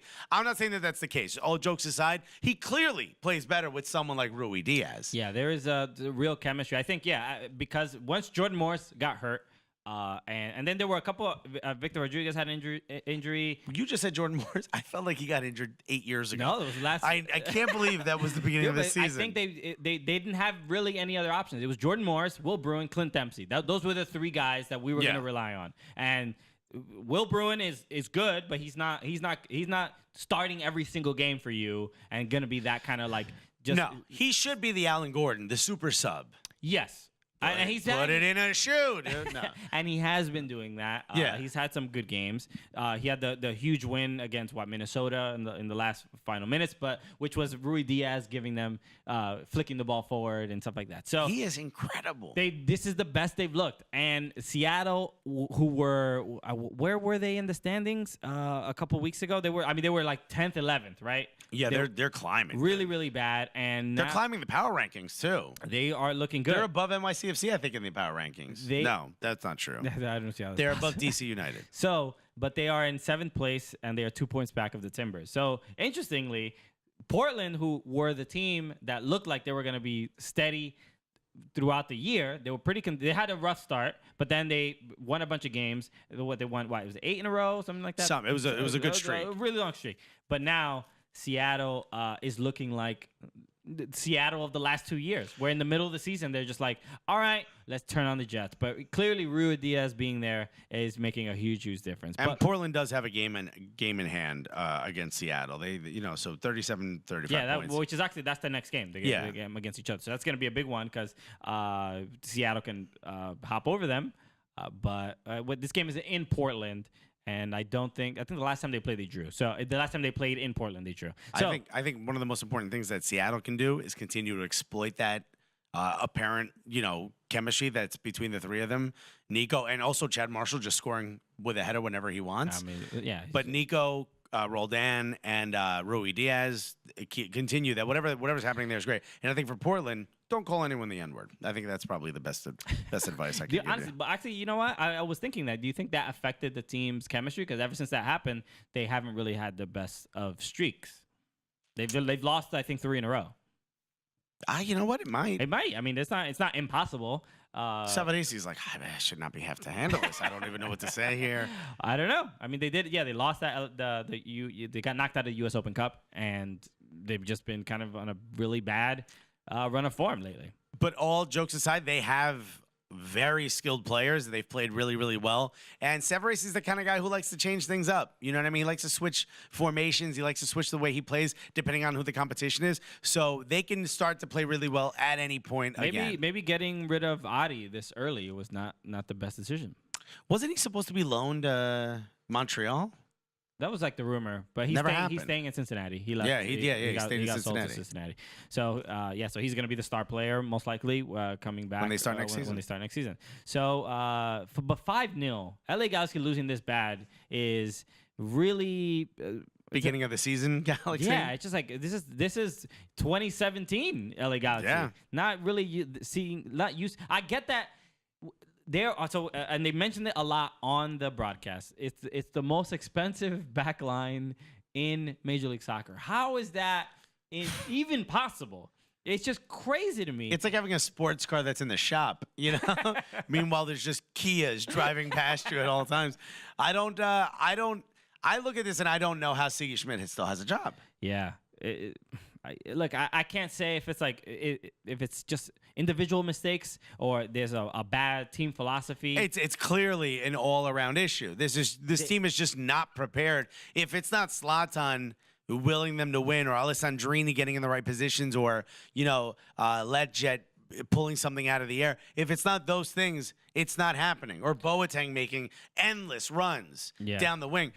Clearly there is no system by which they win unless one of these superstars does something major. It's really bad. Yeah, they're really... and Cole with a bad, just a terrible mistake. And I think they brought it up in the highlight. You can hear the announcer say it. Zlatan's sort of been critical, saying some of this stuff is really elementary, really simple mistakes that are happening. And they're doing that as Ashley Cole is passing the ball to a streaking player. I would respect his opinion more if he was playing in the damn game. We both got points. We all have, a lot of people are upset. He has a knee injury and all this other stuff. It's that doesn't mean you can't play 20 minutes. You know what, though? Honestly, Thierry Henry, the god that he is to me, even though he played for the Red Bull, he didn't play on turf. I think both people are right? I think there's the camp that's there shouldn't be any turf fields, and that players that are worried about risking injury don't play. I understand, I understand both of those points, but at some point we just gotta do your damn job, right? that's like, yeah, you get paid a bunch. Take the risk. Like, yeah, that's really like, just take the risk. I'm also sure LA Galaxy were like, all right, don't play on turf. You have, scars all over your knees. Don't do it. I don't know about that. Anyway, I don't know how much. Siggy Schmidt was probably like, get out there. I don't know how much safer it is to play on grass. Like, compared much. I don't know. I disagree. Much. I've seen terrible injuries on grass too. As you get older, there's a reason why they don't do it. All right.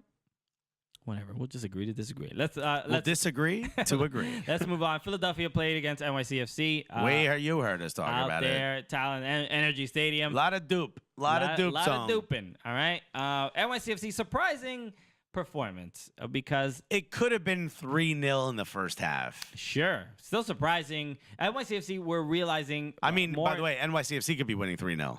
We're realizing more and more. NYCFC on the road is surprisingly a very bad team. The reason they are sitting in third place with 47 points is really because of their impeccable home form. They have not lost at home. Take a team that's really good at half-court basketball and ask them to play full-court basketball. That's essentially what happens on the road. Simple as that. Maybe they don't have to run as much. Yeah, the field's so much bigger. It's like, oh my God, why am I not? A little surprising. Yeah, just like I didn't really see the effort you're sort of used to seeing week to week.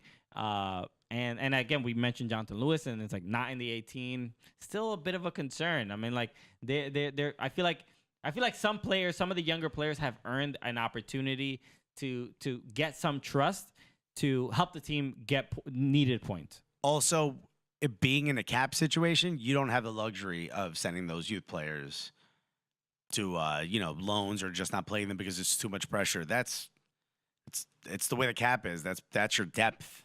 Sure. So if you need a speedy winger, you can't just go find one. You need to use the one you have.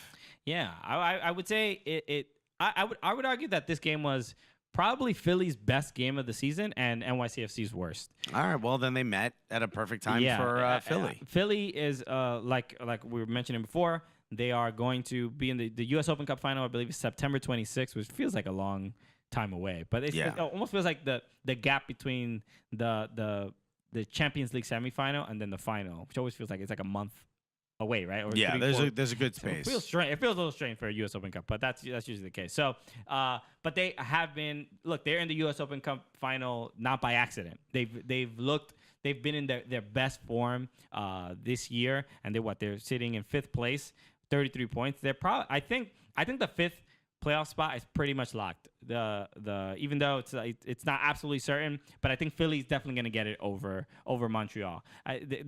The concern for a lot of people, do you think DC United can actually climb up and get the 6th playoff spot? Well, the Revs are dying. The Revs are dying in front of us. Yes, and Brad Friedo's losing his mind. Yes, he is. And look, I don't understand XG. I don't understand expected goals as well. Sure. But apparently the Revs are like negative 15 per game. So, and I think Which their I think schedule. is an own goal.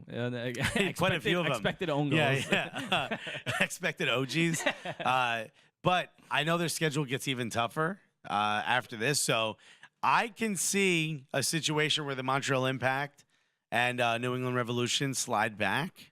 I can see that situation. I hope for Montreal's case that's not true. But DC United.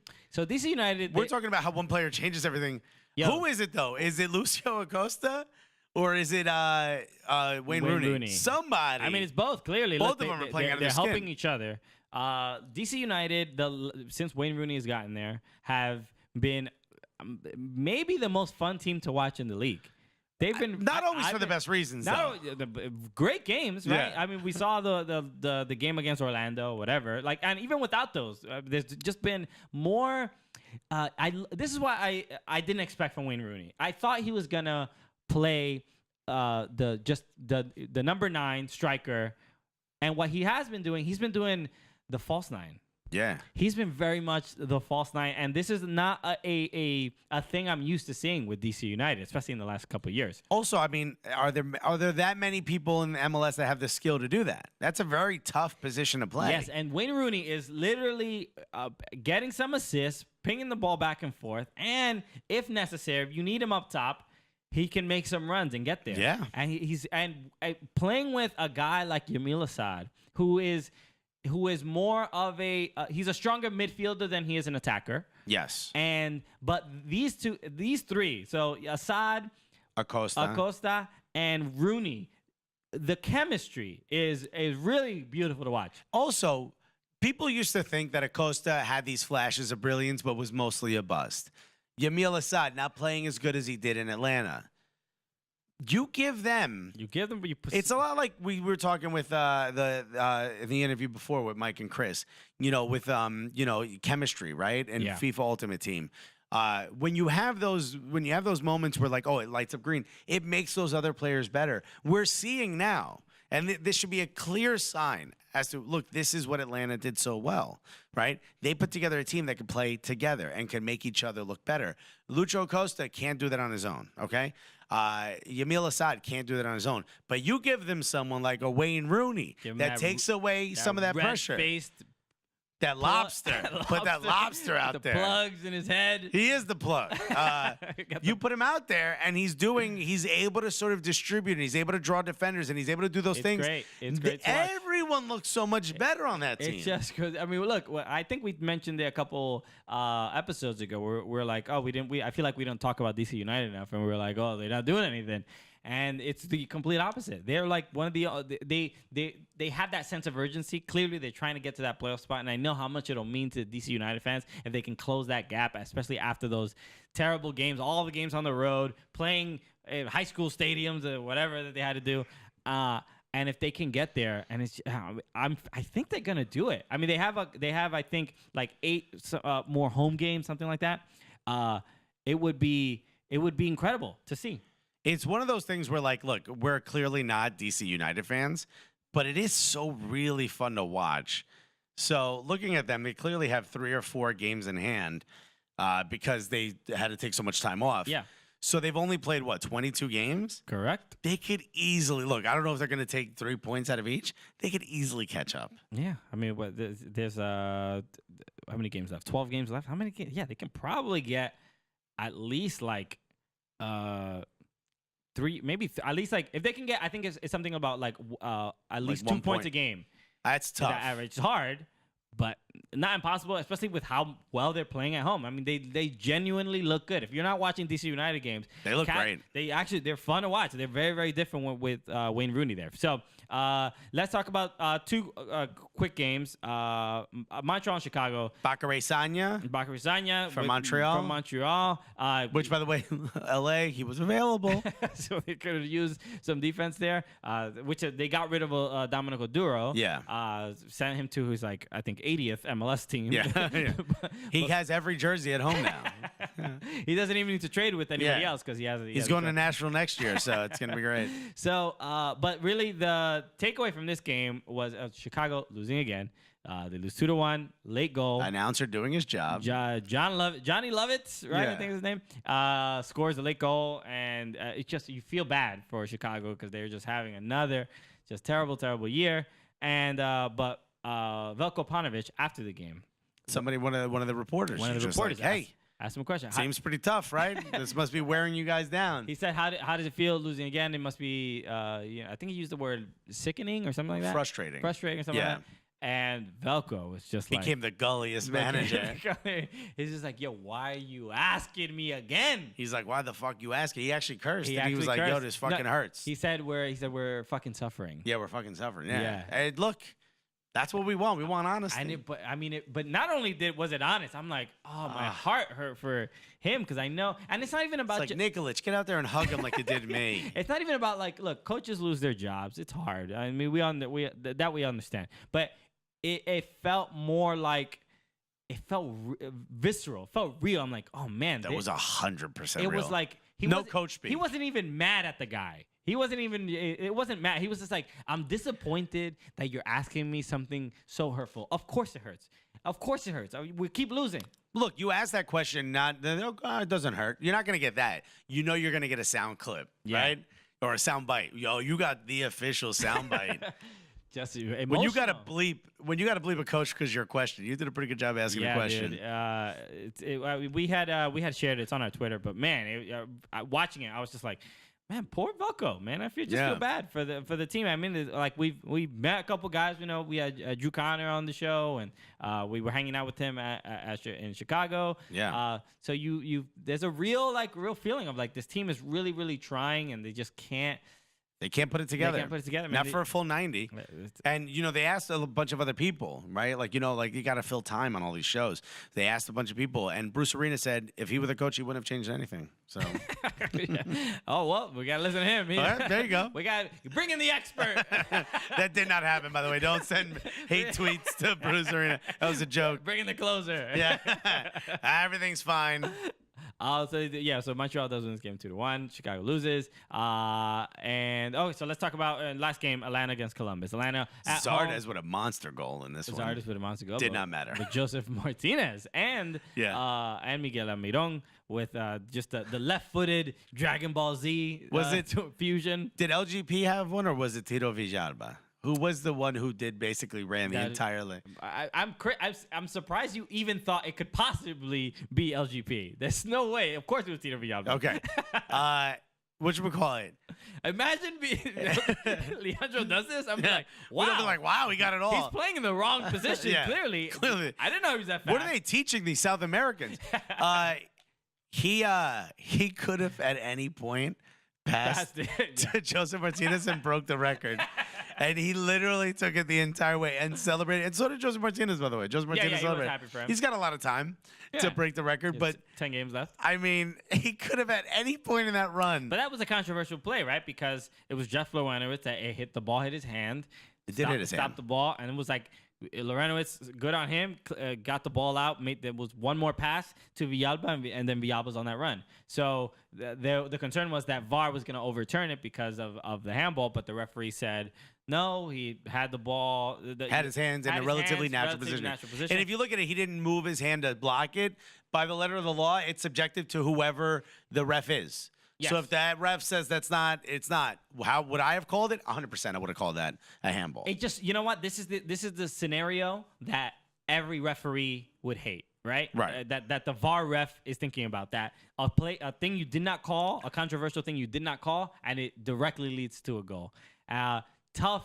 I think if we could go back in time and change it, and this is totally hypocritical, but if Villalba does not score that goal, it's probably. I'm fine with the no handball call, but because he scored the goal, I'm like, oh, that doesn't feel right. And you can't do that. You can't do that just because the outcome. You can't do it. And I'm just saying, this is how I feel internally. Because no ref wants to be put in that position. Because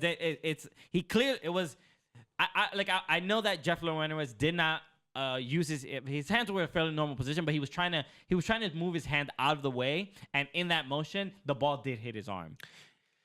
Yes. So but it wasn't unnatural. He didn't have his elbow out. He didn't bring his arm up. He was bringing it away from the ball. Just, the goal makes it feel a little dirty, weird, a little tainted. A little dirty. If you're Columbus, you're probably upset about that. Yeah, and they clearly were. They very much were. I mean, I don't think they were going to win the game regardless. Atlanta's on they're looking pretty good, and especially after the games that they've been losing at home or getting draws and stuff like that. So I think they probably have the supporter shield locked up. I don't see how I think it'd be more of a disaster for them to lose it. Compared to NYCFC or the Red Bulls winning it. But the Rebels are, nipping at their heels. They are. They're playing really well. So, but Joseph Martinez, up until tomorrow, up until tonight, by the way. Exactly. So, Joseph Martinez. That's the last thing I wanted to talk about. Joseph Martinez did tie the goal record. 27 goals. So he ties Bradley Wright Phillips, and Chris Wondolowski, and Roy Lassiter. Who did it in the first season of Major League Soccer. Sorry. Okay, cool. Never dropped my phone before. All right, like this. That's why you need a case. Never. A couple of little grip. Never, son. So Joseph Martinez, we were talking last week. Is he the greatest MLS player that we've ever had? No, but if he breaks the record, which I assume he will, yes. Other people in this position have gone cold because of the pressure of that moment. Wondolowski had opportunities to beat the record, and he didn't. Okay. BWP had opportunities to beat the record, and he didn't. So I don't think that's going to happen in this case. He doesn't have 1-2 games left. No. He hasn't got not them 2 months. I think he's going to be fine. That said, if he breaks the record, and I believe he will, I think you have to look at him as the best pure goal scorer. I think Bradley Wright Phillip may be looked at as a better goal scorer because he's had less to work with, player-wise, talent-wise. Interesting. All right. So you would say when their MLS careers are done, you're gonna say Bradley Wright Phillips above Joseph Martinez. I'm not gonna say that. I think you have an argument if you are a fan of the Rebels to say that Bradley Wright Phillips is better because he did it with less. That said, if you put both of, I'm choosing a team and they're both, let's say they're both the same age and they are the players they are today, and I'm gonna have them both for 10 years at the same level, I'm picking Joseph Martinez. Okay. Yeah. I think he's a more deadly scorer, a more pinpoint scorer, a more sharpshooter than Bradley Wright Phillips. I did love my favorite moment was after the game because Joseph Martinez did get an assist. Miguel Almiron did score a goal, and he laid off the ball. It's great. It was just absolutely great play. But Miguel Almiron with a rocket. Yeah. After the game, they did ask if they were happy because Miguel Almiron hadn't scored in a while, and was he happy for Miguel? And he said, I'm paraphrasing, but he basically said like that. Scoring that he needed to calm down because scoring is like making love to your wife. Like you have to be soft and you have to show love or like he's obviously joking. Like he's being sarcastic about it, but I just think in the Barco era that we're currently in, it just sounds easy. Joseph. Also, he celebrated with the ball under his shirt. So is Miss Martinez? No, Miss or Mrs. You don't know if you meant Mrs. True. No, I heard that it was his aunt. I think is having a baby or something. Oh, okay, like that. cool. So a family member. Yeah. Or something, not his. Sorry, he's not having a baby with. Let's hope his aunt wasn't hanging out with Barco. Barco's baby. Barco's having another baby. Look out. A lot of boats. By the way, Miguel Almiron takes his shirt off. Shout to having the official Jay Riddle tan. The farmer tan. Yeah, no, it's not even the farmer because it's a sleeveless shirt. Oh, okay. Like he was wearing like a little wider than a basketball jersey. Like he was wearing a sleeveless shirt. It was the Jay Riddle tan on Miguel Almiron. Wow, it's officially been branded. Almiron. Yeah. Say it all right. I think does it have an IE or EA in Almiron? I don't know how Almiron. How did they say it? Almiron? Who said it? Remember when the team first played at Bobby Dodd? The announcer? Miguel Almiron. I don't recall. We talked about this on the show. Don't even remember. I don't know. I don't know what he said in the last segment. Who was on the show today? I have no idea. I think I was. So Gunny. So that's it, everybody. Another Cooligans episode in the books. You're going to. I want to make sure, but you're going to back to Atlanta. Going back to Atlanta at the end of September. Red Clay Comedy Festival. I'll be out there for September, I believe, 28th, 29th, 30th, if I'm not mistaken. I think so. Yeah. The dates are up there. Go to redclaycomedyfestival.com. Go buy those tickets. I'm not sure of my schedule yet, but that's on there. Yeah. I'm a feature. And guess what? All the headliners get customized Atlanta United jerseys this year. Whoa. I probably shouldn't announce that. Oops. I don't think any of the comedians are listening to this. I might have just. All right, fans, don't tweet this. Oh, shit. All right. Just don't release this information. But I'm not a headliner. Okay. So I'm not going to get one. But you're sad about that. It would have been cool to have a customized jersey. There's one fan who wouldn't allow me to wear it. But it would have been cool. It would have been cool to get a soccer jersey. Okay, that's cool if Atlanta United doing that. Maybe we'll reach out to some of our contacts, and maybe I can get a little something for the wife. I think that'd be dope for wife. Okay, for wife? I don't know why I'm talking like a British drug dealer all of a sudden. For me mum. Yeah. For me wife. For the missus. For me missus. She is going to be the photographer, so she'll be there. So a lot of the fans have asked about meeting D. You're going to get to meet her. Exactly. Come out. So go to Red Clay Comedy Festival. We had a great time last year. We did and our it's show. all taking part in that East Atlanta Village. So I know there's that big footy mob bar. Y'all come through. There's going to be a big tent. It's going to be dope. I forgot what it was called. So do I. But it was very fun. I did a show there. So yeah, make sure you do that. And is there anything else? I think that's it. That's all the real news lately. That's it. That's it, Garrett. You guys are the absolute best. Thank you for listening. Thank you again for all the reviews. Thank you for all the support. The people we meet in person and say that they like the show. There were a couple people mentioned. There were two things I wanted to mention from yesterday. Some people were like, I hate Alexis when he curses because I listen to it at work and I have to keep lowering the volume. Someone did tell me that. Someone's like, Tony said that. Yeah, you keep ruining Tony Lambert, right? I think No. I forgot his last name. He's like, I have the to keep. TL Pretender. I know this is. Yeah, he has like, I have to keep lower. I'm like, well, get Larson? headphones. I think it's Larson. Anyway. Yeah, Larson. Get headphones. Right? Earbuds, they're everywhere. They probably have 1,000 of them in a drawer in your house. And then there was the other guy who said he also listens at work. That he was next to Tony. I didn't get. I don't remember. I think his name was Chris. Now I remember his name. But shout out to you, I didn't dude. talk to him. He was just like, thank you. He was just saying like, you guys get me through my work day and stuff like that. So means a lot, really man. cool. Dude, thank you for listening, man. And also shouts to some of the folks from MLS that came through and were like, we listen to the show. It's like, wow.